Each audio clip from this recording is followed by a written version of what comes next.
देश को हम ये बताना चाहते हैं कि मामला है क्या। सोनिया जी और राहुल गांधी इस मामले में एक्यूज्ड हैं, बेल पर हैं, जिसमें धोखाधड़ी 420 का भी आरोप है। मेट्रोपॉलिटन मजिस्ट्रेट ने कॉग्निजेंस लिया, उसके खिलाफ हाईकोर्ट गए, हाईकोर्ट ने पिटीशन रिजेक्ट किया, सुप्रीम कोर्ट गए, सुप्रीम कोर्ट ने पिटीशन रिजेक्ट किया। इनकम टैक्स ने इस पूरे मामले को जांचा और अनियमितता पर गंभीर टिप्पणी की और टैक्स लगाया। उसके खिलाफ इनकम टैक्स ट्राइब्यूनल गए ये लोग, वहां भी सफलता नहीं मिली, और उसके बाद फिर हाईकोर्ट गए, वहां भी सफलता नहीं मिली।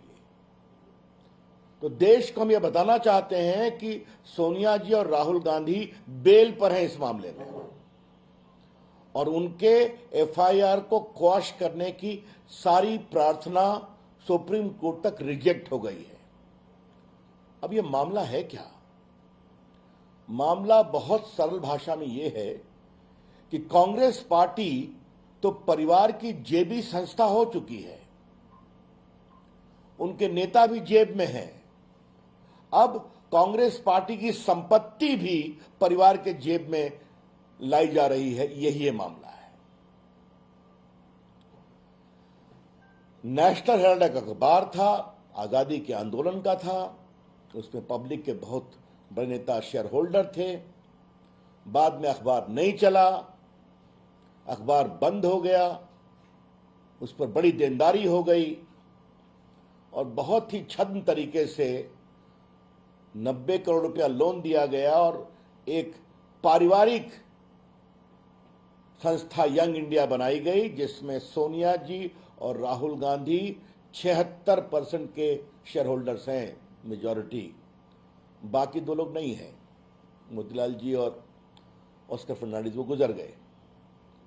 और बिल्कुल गैर कानूनी तरीके से पूरे नेशनल हेराल्ड की ओनरशिप को यंग इंडिया को दे दिया गया। नेशनल हेराल्ड के पास हजारों करोड़ रुपए की संपत्ति है, दिल्ली में है, मुंबई में है, मोहाली में है। जिस संपत्ति को कांग्रेस सरकारों ने सस्ते दर पर सरकार की जमीन दी, उससे हजारों लाखों रुपया किराया आता है। यह है कुल मामला। इस मामले की जांच चल रही है, आप क्यों नहीं वहां जवाब देंगी भाई? यह बड़ा सवाल है। पूरे बीजेपी के ऊपर संस्थाओं को समझौता करने का आरोप लगाते हैं राहुल गांधी, लेकिन आप बेल पर हैं, कानून के शिकंजे में हैं, और आप जवाब नहीं देंगे और सुने जवाब नहीं देंगी।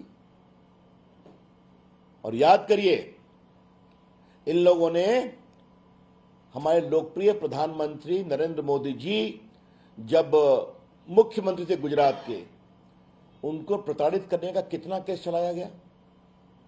वो स्वयं हाजिर हुए, 12 घंटा उन्होंने एजेंसीज के प्रश्नों का जवाब दिया।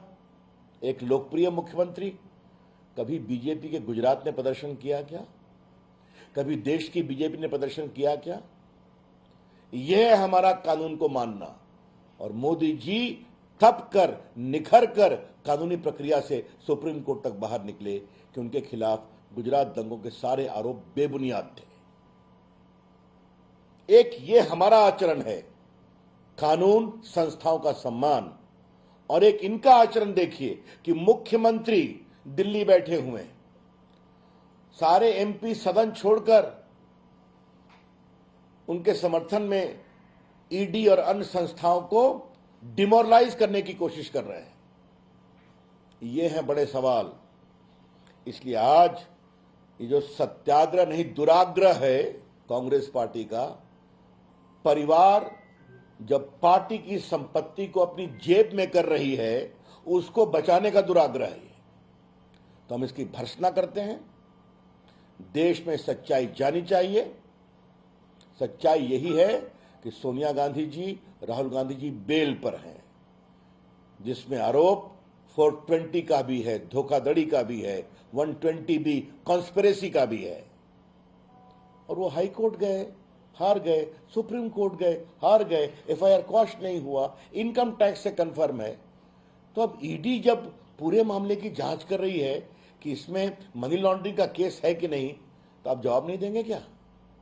और जाएंगे तो पूरे देश में ईडी और सरकार के खिलाफ इस तरह से मुख्यमंत्री और उनके नेतागण बेबुनियाद हवा बनाएंगे। हम इसकी बहुत भर्त्सना करते हैं और हमें पूरा विश्वास है कांग्रेस पार्टी की हताशा है।